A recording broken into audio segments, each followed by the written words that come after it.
Arestado ang dalawang aktibong sundalo at kasabwat na tulak matapos silang makuhanan ng shabu sa isinagawang bypass operation ng awtoridad na nagkakalaga ng mahigit 56,000 piso sa barangay Ususan, Taguig City. Kinilala ang mga naaresto na sina alias Fabian, 28 anyos, residente ng barangay Fort Bonifacio, at alias Sancho, 34 anyos, residente ng Camp Aguinaldo, Quezon City. Pawang mga enlisted personnel ng Armed Forces of the Philippines at ang umano'y tulak na si alias Andy, 34 anyos, painter at residente ng barangay Ususan, lumilitaw na isinailalim sa surveillance ng Station Drug Enforcement Unit nang makatanggap sila ng impormasyon kaugnay sa iligal nilang gawain. Ikinasa ang bypass operation ng SDEU sa pangunguna ni Police Lieutenant Eson Lacwasan bandang alas 11 ng gabi nitong nakaraang linggo sa Lagcom East Service Road, Barangay Ususan. Hindi naman tinukoy kung anong unit ng Armed Forces kabilang ang mga sundalong na aresto.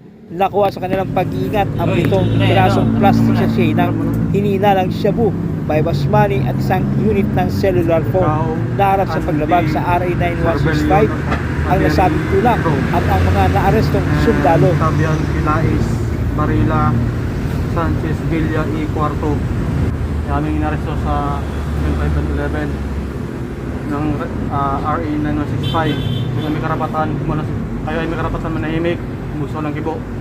Ano man yung sabihin, ay maaaring gamitin laban o pabor sa ating hukuman. Pero may karapatan kung sarili yung abogado ninyong piling.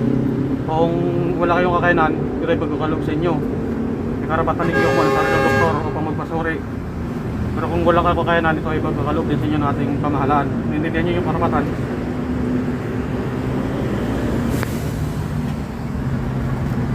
Kalaboso ang dalawang lalaki matapos makuhanan ng iligal na droga nang sitayin sila ng mga tauhan ng SWAT dahil walang suot na helmet.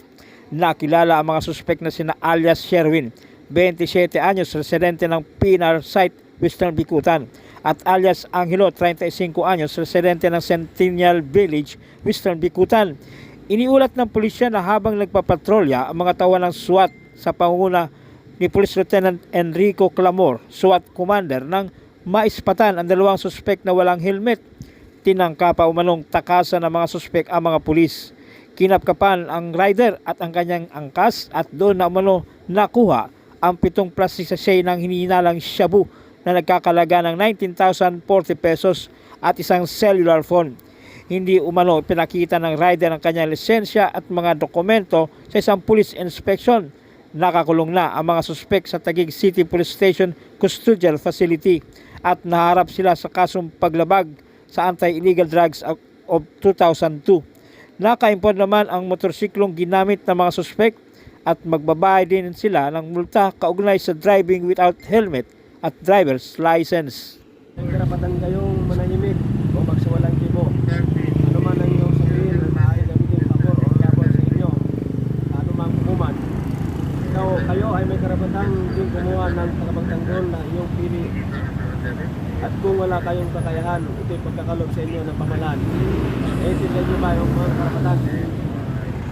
Naintindihan niyo ba yung mga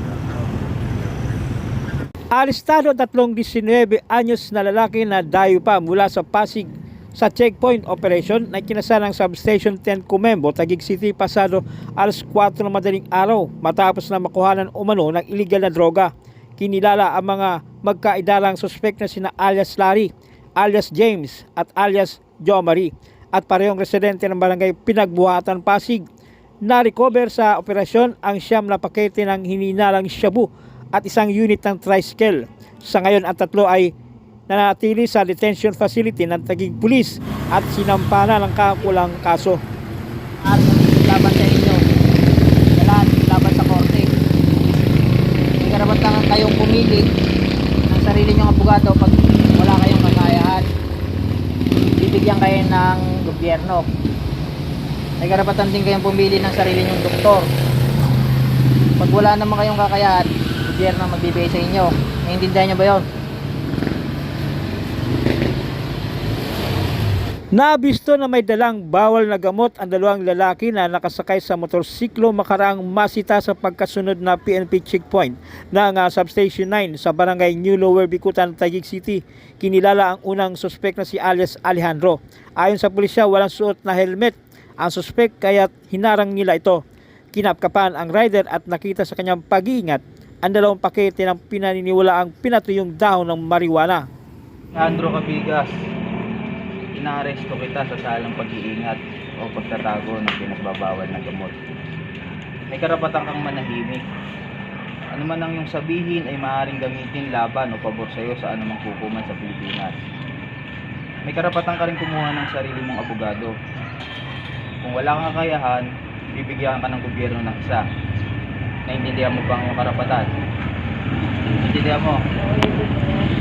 Makalipas ang mahigit isang linggo, isa pang rider ang dinakip ng Substation 9 dahil din sa walang helmet na kinilala si alias Jason. Nakuha sa kanyang pag-iingat isang plastic sachet ng hininalang shabu. Kasong paglabag sa Comprehensive Dangerous Drugs ang isinampang kaso sa mga naarestong suspek. Ay naulian namin sa pag-iingat ng bawal na gamot. Ikaw ay may karapatang manahimik o magsawalang kibo. Ano man ang iyong sasabihin ay maaaring gamitin pabor o laban sa iyo sa anumang hukuman. Ikaw ay may karapatan ding kumuha ng tagapagtanggol na iyong pinili.